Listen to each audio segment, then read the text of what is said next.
तो हेलो साथियों, नमस्कार। स्वागत है आपका अपने चैनल सक्सेस जंक्शन एक कदम सफलता की ओर में। और हम लेकर के आ गए आपके लिए एक अति महत्वपूर्ण वीडियो है, जिसमें आज हम कवर करने वाले हैं एनसीईआरटी के साथ साथ में करंट अफेयर। अभी पिछले कुछ दिनों में जो भी एग्जाम हुए हैं, उनमें कौन कौन से प्रश्न करंट अफेयर के आए हैं, साथ ही साथ में कौन कौन से प्रश्न एनसीईआरटी से पूछे गए हैं, उन सभी महत्वपूर्ण प्रश्नों को इस वीडियो में हम कवर करने वाले हैं। ठीक है, और ये सभी के सभी प्रश्न लेटेस्ट प्रश्न होंगे, जो अभी हाल ही के एग्जाम्स में पूछे गए हैं। तो आइए बिना समय गवाए हुए शुरुआत करते हैं। आगामी अगर अगले महीनों में आपकी जितने भी एग्जाम होने वाले हैं, उन सभी परीक्षाओं की दृष्टि से अति महत्वपूर्ण है। जैसे कि आपका एसएससी सीजीएल होने वाला है, कुछ रेलवे के एग्जाम होने वाले हैं, कुछ यूपी ट्रिपल एससी के एग्जाम है, कुछ यूपीएससी के। तो जो भी एग्जाम आगे होने वाला है, उन सभी परीक्षाओं की दृष्टि से ये वीडियो अति महत्वपूर्ण साबित होने वाली है। और ये वीडियो नंबर 3 है। इससे पहले 2 वीडियो ऑलरेडी हम अपलोड कर चुके हैं। तो चलिए सीधे चलते हैं प्रश्नों की ओर। आइए देखते हैं पहला प्रश्न। करंट अफेयर से शुरुआत करेंगे, उसके बाद हम स्टैटिक जीके को भी लेंगे। देखिए, तो पहला प्रश्न है, 16 फरवरी 2022 को मेदराम जात्रा त्योहार कहां पर मनाया गया? जम्मू कश्मीर में, तेलंगाना में, केरल में या फिर मणिपुर में? आइए इसका आंसर देख लेते हैं। तो इसका सही आंसर है बी, यानी कि तेलंगाना में 16 फरवरी 2022 को मेदराम जात्रा त्योहार मनाया गया। चलिए इस प्रश्न के बारे में कुछ अतिरिक्त जानकारी देख लेते हैं। तो जम्मू कश्मीर की अगर हम बात करते हैं, देखिए जम्मू कश्मीर में लेवेंडर फेस्टिवल मनाया गया 2022 में, केरल में त्रिशूर पूरम फेस्टिवल मनाया गया 2022 में, और मणिपुर में सिरऊ लिली फेस्टिवल 2022 में मनाया गया। ठीक है, और इसका आंसर क्या हो गया? तो मेदराम जात्रा तेलंगाना में मनाया गया। ठीक है, बोनालू और बथुकम्मा त्योहार भी तेलंगाना में ही मनाया गया है 2022 में। ये सभी त्योहार इन राज्यों में मनाए गए हैं। आपकी आगामी परीक्षाओं की दृष्टि से ये अति महत्वपूर्ण सारे के सारे त्योहार हैं। ठीक है, आगे बढ़ते देखिए, हर एग्जाम में एक ना एक त्योहार जरूर पूछा जाता है। देखिए, दुनिया का पहला आर्टिफिशियल भ्रूण कहां पर तैयार किया गया? UP triple S C PT के एग्जाम में अभी पूछा गया, जो आपका 15 अक्टूबर को अभी जो एग्जाम हुआ है, उसमें पूछा गया है। ऑप्शन है भारत, जापान, चीन या फिर इजराइल। कहां पर पहला आर्टिफिशियल भ्रूण तैयार किया गया? चलिए आंसर देख लें। प्रश्न का सही आंसर है डी, यानी कि इजराइल में दुनिया का पहला आर्टिफिशियल भ्रूण तैयार किया गया। कुछ अन्य जानकारी इस प्रश्न के बारे में आपको बता दें, तो दुनिया का पहला आर्टिफिशियल भ्रूण इजराइल में तैयार किया गया। इजराइल ड्रोन को नागरिक हवाई क्षेत्र में उड़ान की अनुमति देने वाला पहला देश बन गया है। ये भी प्रश्न अभी कुछ किसी एग्जाम में शायद एनटीपीसी में पूछा गया है कि ऐसा कौन सा पहला देश है जिसने ड्रोन को अपने नागरिक हवाई क्षेत्र में उड़ाने की जो है अनुमति दी है? तो वो भी आपका इजराइल है। ये आपको याद रखना है। वीडियो अगर पसंद आ रहा हो तो वीडियो को लाइक कर दीजिए और चैनल को सब्सक्राइब जरूर कर लीजिएगा। अगला प्रश्न देख लेते हैं। तो हर घर जल प्रमाणित होने वाला पहला राज्य कौन सा बन गया? ये भी आपका UP triple S C PT के एग्जाम में पूछा गया 15 अक्टूबर वाले में, अभी हाल ही में लेटेस्ट। राजस्थान, गोवा, महाराष्ट्र या फिर मध्य प्रदेश, कौन सा ऐसा राज्य है जो हर घर जल प्रमाणित होने वाला पहला राज्य बन गया? आइए आंसर देखते हैं। प्रश्न का सही आंसर है बी, गोवा ऐसा पहला राज्य बन गया है जहां पर हर घर जल जो है पहुंच चुका है। ठीक है, देखिए, तो हर घर जल से प्रमाणित होने वाला पहला राज्य आपका गोवा है। अगर वहीं जिले की बात करते हैं, तो हर घर जल से प्रमाणित होने वाला पहला जिला जो है देश का, वो कौन सा है? मध्य प्रदेश का जो बुरहानपुर है, वो ऐसा पहला जिला है जहां पर हर घर जल पहुंच चुका है। ठीक है, आगे बढ़ते हैं। अगला प्रश्न देखिए, ये करंट अफेयर चल रहा है, इसके बाद में हम जो आपकी एनसीईआरटी के प्रश्न पूछे गए हैं, उनको भी लेकर के आएंगे। ठीक है, 21वें सतत विकास शिखर सम्मेलन 2022 की मेजबानी कौन सा देश कर रहा है? भारत, रूस, चीन या फिर जापान? आइए आंसर देखते हैं। प्रश्न का सही आंसर है ए, भारत जो है वो 21वें सतत विकास शिखर सम्मेलन 2022 की मेजबानी कर रहा है। ठीक है, कुल मिलाकर के 17 सतत विकास लक्ष्य बनाए गए हैं। जो सस्टेनेबल डेवलपमेंट गोल है, वो 17 सस्टेनेबल डेवलपमेंट गोल बनाए गए हैं, जिनको 15 वर्ष के अंदर प्राप्त करना है। ये समय सीमा भी भारत सरकार के द्वारा रखी गई है। ठीक है, और इसकी मेजबानी कौन कर रहा है? तो भारत ही कर रहा है। ये आपको याद रखना है। अगला प्रश्न, हाल ही में जारी रिपोर्ट के अनुसार भारत का सर्वश्रेष्ठ एयरपोर्ट कौन सा बन गया है? Kempegowda airport, Indira Gandhi airport, Leh airport या फिर इनमें से कोई नहीं?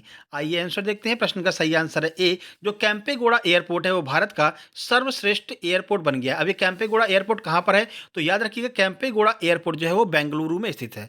बाकी के ऑप्शन को देख लेते हैं। तो अक्षय ऊर्जा से संचालित होने वाला पहला एयरपोर्ट कौन सा है? तो इंदिरा गांधी एयरपोर्ट है। पहला कार्बन न्यूट्रल हवाई अड्डा कौन सा बन गया? तो लेह जो हवाई अड्डा है, वो पहला कार्बन न्यूट्रल हवाई अड्डा बन गया है। ये तीनों ऑप्शन आपको याद रखने हैं। आगे बढ़ते हैं। अगला प्रश्न, पहली अंडर वाटर मेट्रो किस राज्य में शुरू की गई? पश्चिम बंगाल, मध्य प्रदेश, गुजरात या फिर उत्तर प्रदेश? आंसर देखते हैं। प्रश्न का सही आंसर है ए, यानी कि पश्चिम बंगाल में पहली अंडर वाटर मेट्रो जो सेवा है वो शुरू की गई है। देखिए, तो भारत की पहली अंडर वाटर मेट्रो पश्चिम बंगाल के कोलकाता में और हुगली नदी के ऊपर ये शुरू की गई है। ये भी आपको याद रखना है, नदी का नाम पूछा जा सकता है। अगला प्रश्न, नीति आयोग के नए सीईओ कौन बनाए गए हैं? समीर कामत, परमेश्वरन अय्यर, राजीव कुमार या फिर सुमन बेरी? आइए आंसर देखते हैं। प्रश्न का सही आंसर है बी, यानी कि परमेश्वरन अय्यर जो है वो नीति आयोग के नए सीईओ बने हैं। बाकी ऑप्शन देख लेते हैं। तो समीर कामत डीआरडीओ के प्रमुख बनाए गए हैं, सुमन बेरी जो है वो नीति आयोग के उपाध्यक्ष बनाए गए हैं, और जो राजीव कुमार है वो हमारे मुख्य चुनाव आयुक्त हैं। ये सभी प्रश्न आपको याद रखने हैं। आगे बढ़ते हैं, अगला प्रश्न देखते हैं। वर्ल्ड हैप्पीनेस इंडेक्स 2022 में भारत का कौन सा स्थान है? 139वां, 136वां, 138वां या फिर 140वां? आंसर देखते हैं। प्रश्न का सही आंसर है बी, यानी कि 136वां स्थान वर्ल्ड हैप्पीनेस इंडेक्स 2022 में है भारत का। ठीक है, तो वर्ल्ड हैप्पीनेस इंडेक्स 2022 में भारत का 136वां स्थान है। पिछले वर्ष भारत का स्थान कौन सा था? तो 139वां था। अगर पहले की बात करते हैं तो पहले नंबर पर फिनलैंड है, लगातार 5वीं बार फिनलैंड पहले स्थान पर है, और अफगानिस्तान जो है वो सबसे अंत में रहा। पिछली साल भी अफगानिस्तान ही सबसे अंत में रहा था।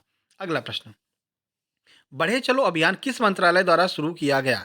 कपड़ा मंत्रालय, रेलवे मंत्रालय, संस्कृति मंत्रालय या फिर खेल मंत्रालय? किसके द्वारा बढ़े चलो अभियान शुरू किया गया है? आंसर देखते हैं। प्रश्न का सही आंसर है सी, संस्कृति मंत्रालय के द्वारा बढ़े चलो अभियान अगस्त 2022 में शुरू किया गया। ठीक है, आगे बढ़ते हैं। और गोल्डन बॉय नीरज चोपड़ा नामक पुस्तक किसके द्वारा लिखी गई है? ये बहुत ही फेमस पुस्तक रही है कुछ दिनों में, क्योंकि आपको पता है नीरज चोपड़ा ने गोल्ड मेडल जीता है, तो उनके ऊपर प्रश्न बन रहे हैं। लेकिन प्रश्न को जब कठिन बनाएंगे तो उनके ऊपर कौन सी पुस्तक लिखी गई है, यह आपसे पूछा जा सकता है। तो किसने लिखी है? तो देखिए, गोल्डन बॉय नीरज चोपड़ा नामक पुस्तक लिखी गई है। किसने लिखा है ये आपको बताना है। नवदीप गिल ने, अंकिता शर्मा ने, अभिजीत बनर्जी ने या फिर भास्कर ने? आइए आंसर देखते हैं। सही आंसर है ए, यानी कि नवदीप गिल ने गोल्डन बॉय नीरज चोपड़ा नामक पुस्तक लिखी है। इन बाकी तीनों लोगों ने कौन कौन सी पुस्तक लिखी है जो चर्चा में है, आइए वो भी देख लेते हैं। तो cooking to save your life, ये अभिजीत बनर्जी ने लिखी है, जो एक बहुत बड़े सेफ हैं, ये भी आपको याद रखना है। The legend of Birsa Munda Ankita Sharma ने लिखी है, और द सिनेमा ऑफ सत्यजीत रे जो है वो भास्कर बंदोपाध्याय ने लिखी है। ये आपको याद रखना है। इन तीनों का नाम भी आपको याद रखना है, और ये तीनों पुस्तकें भी आपको याद रखनी है, क्योंकि ये तीनों की तीनों पुस्तकें प्रचलित हैं, कुछ समय से यहाँ पर चर्चा में बनी हुई हैं। ठीक है, आगे बढ़ते हैं। वीडियो को लाइक नहीं किया है तो मेरे भाई वीडियो को लाइक जरूर कर दीजिएगा। नाभिकीय रिएक्टर में किसका प्रयोग नियंत्रक छड़ के रूप में किया जाता है? यहाँ से आपके एनसीईआरटी के ऐसे प्रश्न शुरू हो गए हैं जो विगत कुछ परीक्षाओं में पूछे गए हैं, 2022 की जो लेटेस्ट एग्जाम हुए हैं। भारी जल, कैडमियम, यूरेनियम या फिर ग्रेफाइट? साइंस का प्रश्न है। नाभिकीय रिएक्टर में किसका प्रयोग किया जाता है नियंत्रक छड़ के रूप में? आंसर देखिए, प्रश्न का सही आंसर है बी, कैडमियम की जो छड़ होती है उसका प्रयोग किया जाता है नियंत्रक छड़ के रूप में नाभिकीय रिएक्टर में। बाकी तीनों ऑप्शन देख लेते हैं। तो देखिए, जो भारी जल है वो नाभिकीय रिएक्टर में मंदक का कार्य करता है, यूरेनियम जो है वो ईंधन का कार्य करता है, और जो ग्रेफाइट होता है वो विद्युत का सुचालक होता है। ये आपको याद रखना है। आगे बढ़ते हैं, अगला प्रश्न। स्वतंत्र भारत के पहले भारतीय गवर्नर जनरल कौन थे? C D Deshmukh, doctor Rajendra Prasad, C Rajagopalachari या फिर जवाहरलाल नेहरू? आंसर देखिए, प्रश्न का सही आंसर है सी, यानी कि सी राजगोपालाचारी जो हैं वो स्वतंत्र भारत के पहले भारतीय गवर्नर जनरल थे। देखिए, ठीक है, अब कमेंट बॉक्स में आपको कमेंट करके ये बताना है कि जवाहरलाल नेहरू कौन थे।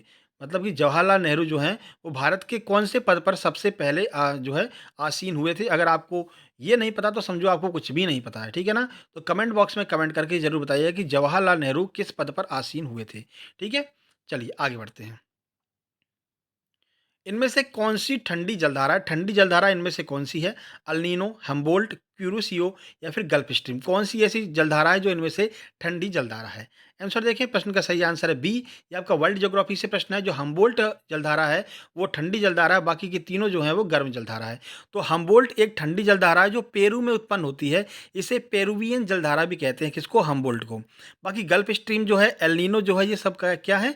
गर्म जलधारा। ये आपको याद रखना है। ठीक है, क्यूरिसियो जो है ये भी गर्म जलधारा है और जापान में निकलती है। अगला प्रश्न, इडुक्की परियोजना किस नदी पर स्थित है? गोदावरी पर, भागीरथी पर, पेरियार पर या फिर ताप्ती पर? आंसर देखिए, प्रश्न का सही आंसर है सी, पेरियार नदी पर इडुक्की परियोजना स्थित है। बाकी तीनों नदियों पर कौन कौन सी परियोजनाएं हैं वो भी आइए देख लेते हैं। तो इडुक्की परियोजना पेरियार नदी पर केरल में स्थित है, और अगर गोदावरी नदी पर जो है जायकवाड़ी परियोजना है, ताप्ती नदी पर उकाई परियोजना है, और भागीरथी नदी पर टिहरी परियोजना है। ये तीनों परियोजनाएं भी आपको याद रखनी है। चलिए आगे बढ़ते हैं, अगला प्रश्न देखते हैं। राष्ट्रपति को उच्चतम न्यायालय से परामर्श लेने की शक्ति किस अनुच्छेद के अंतर्गत मिली है? यानी कि राष्ट्रपति उच्चतम न्यायालय से कुछ परामर्श ले सकता है, कौन से आर्टिकल के अनुसार? 124, 143, 129 या फिर 226? आंसर देखिए, सही आंसर इसका बी, 143 आर्टिकल के अनुसार जो भारत का राष्ट्रपति है वो उच्चतम न्यायालय से परामर्श ले सकता है। बाकी के अनुच्छेद देखते हैं। तो अनुच्छेद 124 सुप्रीम कोर्ट की संरचना को बताता है। अनुच्छेद 129 सुप्रीम कोर्ट एक अभिलेखी न्यायालय है, ये भी बताता है। और जो अनुच्छेद 226 है वो हाईकोर्ट के रिट जारी करने की शक्ति का वर्णन करता है। आगे बढ़ते हैं। कम समय में ज़्यादा से ज़्यादा जानकारी देना आपको ये हमारा लक्ष्य है, इसलिए वीडियो को लाइक ज़रूर कर दीजिएगा। अभिनव भारत संगठन की स्थापना किसके द्वारा की गई थी? BD. Savarkar, Annie Besant, SC. Bose या फिर खान अब्दुल गफ्फार खान? आंसर देखें, प्रश्न का सही आंसर है ए यानी कि वी.डी. सावरकर के द्वारा अभिनव भारत संगठन की स्थापना की गई थी। कब? 1904 में। बाकी सुभाष चंद्र बोस ने 1939 में फॉरवर्ड ब्लॉक की स्थापना की थी। खान अब्दुल गफ्फार खान ने लाल कुर्ती दल की स्थापना की थी। इन्हें सीमांत गांधी भी कहते हैं या फ्रंटियर गांधी भी कहते हैं, खान अब्दुल गफ्फार खान को। बाकी एनी बेसेंट की बात करते हैं तो पहली भारतीय महिला अध्यक्ष कांग्रेस की कौन थी? एनी बेसेंट थी। कॉमनवेल्थ पत्रिका जो है वो किसकी है? एनी बेसेंट की ही है। ठीक है, अगला प्रश्न। द्वितीय बौद्ध संगीति कहाँ पर हुई थी? राजगृह में, वैशाली में, पाटलिपुत्र में या फिर कश्मीर में? आइए आंसर देखते हैं। प्रश्न का सही आंसर है बी यानी कि वैशाली में दूसरी बौद्ध संगीति हुई थी। बाकी के तीनों ऑप्शन देख लेते हैं। चारों बौद्ध संगीतियां यहाँ पर आपकी रिवाइज हो जाएंगी। तो पहली बौद्ध संगीति राजगृह में अजात शत्रु के द्वारा की गई थी। दूसरी बौद्ध संगीति वैशाली में कालाशोक के द्वारा। तीसरी पाटलिपुत्र में अशोक के द्वारा। और चौथी कुंडल वन कश्मीर में कनिष्क के द्वारा जो है शुरू की गई थी। ये बौद्ध संगीति से संबंधित प्रश्न आपके हो गए। चारों बौद्ध शक्तियाँ आपकी जो है वो आपकी रिवाइज हो गई हैं। ठीक है, आपको याद भी हो गई होंगी। आगे बढ़ते हैं। किस आंदोलन के दौरान करो या मरो का नारा गांधी जी के द्वारा दिया गया था? गांधी जी ने किस आंदोलन में करो या मरो का नारा दिया था? स्वदेशी आंदोलन में, भारत छोड़ो आंदोलन में, सविनय अवज्ञा आंदोलन में या फिर चंपारण आंदोलन में? आंसर देखते हैं। प्रश्न का सही आंसर है बी, भारत छोड़ो आंदोलन के दौरान गांधी जी ने करो या मरो का नारा दिया था। तो गांधी जी के द्वारा 1942 में भारत छोड़ो आंदोलन के दौरान करो या मरो का नारा दिया गया था। सविनय अवज्ञा आंदोलन कब शुरू हुआ था? तो 1930 में सविनय अवज्ञा आंदोलन शुरू हुआ था। और जो स्वदेशी आंदोलन है आपका वो 1905 में जब बंगाल का विभाजन हुआ था तब स्वदेशी आंदोलन शुरू किया गया था। ठीक है, बाकी चंपारण जो आंदोलन है वो गांधी जी पहली पहली बार जब आए थे तो उन्होंने सबसे पहला अपना आंदोलन कौन सा किया था? तो चंपारण सत्याग्रह ही किया था उन्होंने जब पहली बार भारत में आए थे। आगे बढ़ते हैं। विश्व पोलियो दिवस कब मनाया जाता है? 24 अक्टूबर को, 5 सितंबर को, 24 जनवरी को या फिर 30 जनवरी को? आंसर देखें। प्रश्न का सही आंसर है ए यानी कि 24 अक्टूबर को विश्व पोलियो दिवस मनाया जाता है। यह प्रश्न अभी हाल ही में एनटीपीसी के एग्जाम में पूछा गया था। तो विश्व पोलियो दिवस प्रतिवर्ष 24 अक्टूबर को मनाया जाता है।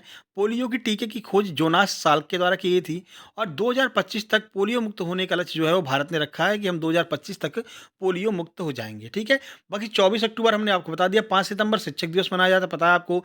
24 जनवरी को विश्व बालिका दिवस मनाया जाता है। और 30 जनवरी को शहीद दिवस भारत में मनाया जाता है। ठीक है, आगे बढ़ते हैं।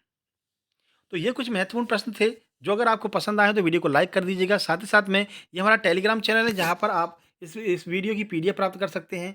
और चैनल पर पहली बार आए तो सब्सक्राइब कर दीजिए और इस वीडियो को लाइक कर दीजिए, दोस्तों के पास शेयर कर दीजिए। और इससे पहले हम क्लास 5 to 10 की एनसीईआरटी डाल चुके हैं, अगर आपने नहीं देखा है तो वो वीडियो भी जा करके देख लीजिएगा। और इस वीडियो को लाइक करके अपने दोस्तों के पास शेयर कर दीजिएगा। रोज़ शाम को 6 बजे आपके लिए ऐसे ही लगातार वीडियो हम लेकर के आएंगे जिसमें कभी हम करंट अफेयर एनसीईआरटी कवर करेंगे, कभी आपका साइंस और एनसीईआरटी करंट अफेयर कवर करेंगे। तो ऐसे हम आपके लिए लगभग 10 से 15 मिनट की ऐसी वीडियो लेकर के आते रहेंगे जो आपकी आगामी परीक्षाओं की दृष्टि से अति महत्वपूर्ण साबित होने वाली हैं।